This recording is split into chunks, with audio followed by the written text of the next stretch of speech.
Hey guys, Jason here. So I'm going to show you how to hook up an active sub that has an amplifier built into it to a passive system that has an amplifier, and then it has speaker wires that run out to passive speakers without amplifiers built into them. They're just speakers. Alright. And I'll show you how to hook it up, like if you're hooking it up to maybe a DJ mixing console, or and you want more inputs for mics or something. Maybe you're doing DJing and running karaoke or something. So I'll be using the I'll do a walkthrough of my gear here. This is the Mackie Pro FX8 version 2. It's an 8-channel mixer, and if I wanted to, I could dig through my box and get the right cables and plug in to this single channel here. That's 7 and 8. And it's one control on 7 and 8 stereo channel.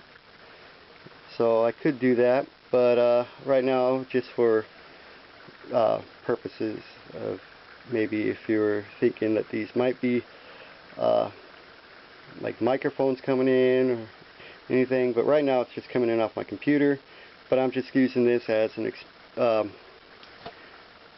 quick way to show you how to do this.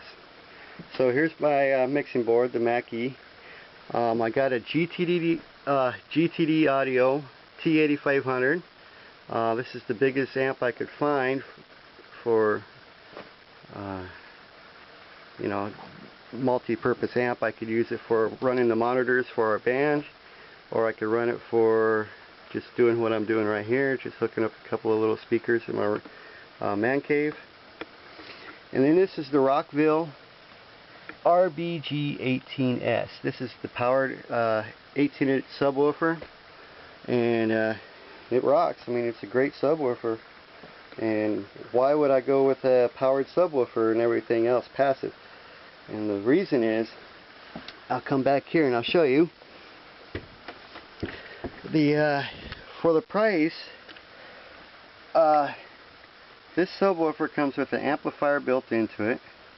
Comes with a crossover built into it, and you can change it. It goes from 120 Hertz to 100 Hertz to 80 Hertz, and so you can change that crossover right here.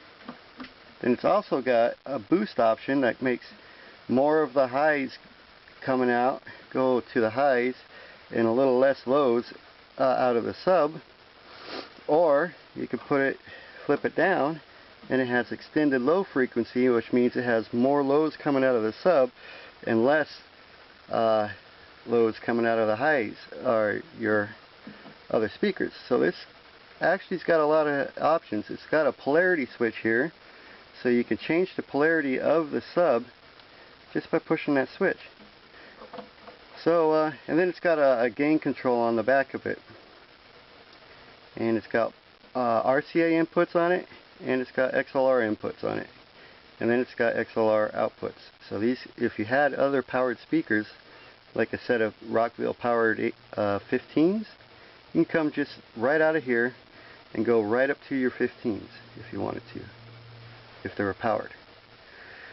But anyway, what I'm going to do is I'm going to come from here, and I'm going to go up to my amp. I'm going to come from my mixer board, my outputs on my mixing board, come down and go into the inputs here on the sub. So mixing board to the sub, from the sub back to the amp, and then from the amp to my speakers. And that way I'm using the built-in crossover functions that are already built into this sub. And that's why I went with a powered sub. Not only that, but I know I'm running the right power for this speaker, and I'm getting the best performance out of it by not having to worry about buying separate crossovers and then separate amps for running the subs, and you know, trying to mix match setup that'll work. This way I know I plug it in and it'll work every time.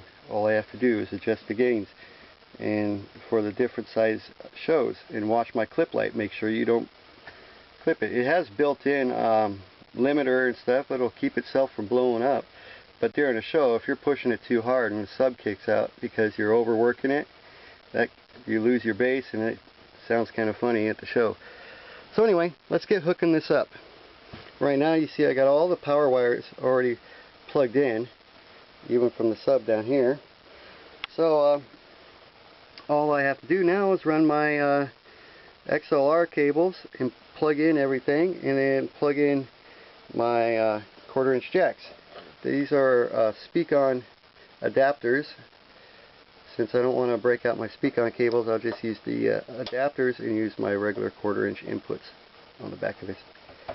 Alright, let's go. Hook it up. Okay, so here it is. I got my inputs coming in from my computer, plugged in here and here, and that comes from an adapter that's just 1/8 inch headphone jack that plugs in the back of my monitor there. And let's come over here. Let's start off with 2 of these, just regular microphone cables. So I grab 2 of these. Actually, here I'll just grab all of them, all 4 of them. These are 5-footers. I don't need them that long, but you know, sometimes when you're buying stuff on eBay, you find out that the prices for like a 3-footer is more expensive than just buying a 5-footer one. Okay, so let me set you guys down here for a second. Now I'll get these cables ready to go, and then I'll see if I can't show you how to do this with one hand. Alright, so here we go. Got our cable here. Plug it into the back of the mixer board. Here's the that one's the right one. Here's the left one. And you see there's the 3 notches down there. So you have plug them in the right way. Don't force them if it doesn't go in. Make sure you check and make sure that there are no obstructions or something that's in the way, keeping it from plugging in properly. So let's see here. Coming off of the left one. Here's the left one. I'll come down here and find the left input. That's over here. On this one it says left over here, so plug that in there. And this is the right one. There it is. That little latch up there, that goes towards this middle plate here, so it locks itself in place. Locked in, locked in. Good. Alright, now we need to come from here. Get these wires out of the way so you can see. We need to come from down here. These are the outputs from the built-in crossover. So I'll come from here and go back up to my amplifier. So here we go. Let me plug this in.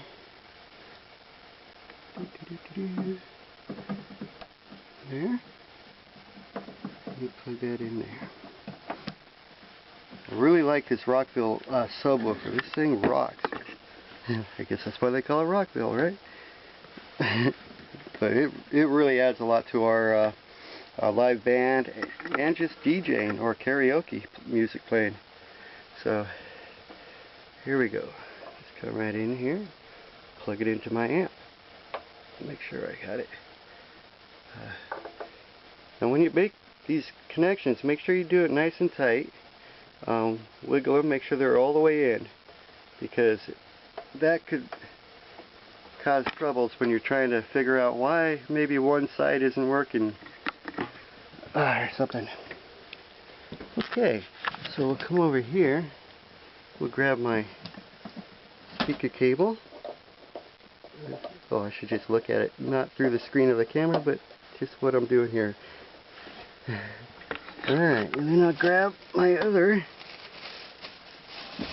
speaker cable. And let me tuck it in underneath the stuff so it keeps it from getting all tangled up. Okay, and we plug it in here. So that's it, you guys. It's all hooked up. Now, all I have to do is turn it on. So anyway, Let's see. Well, let's find something here to play. I don't know.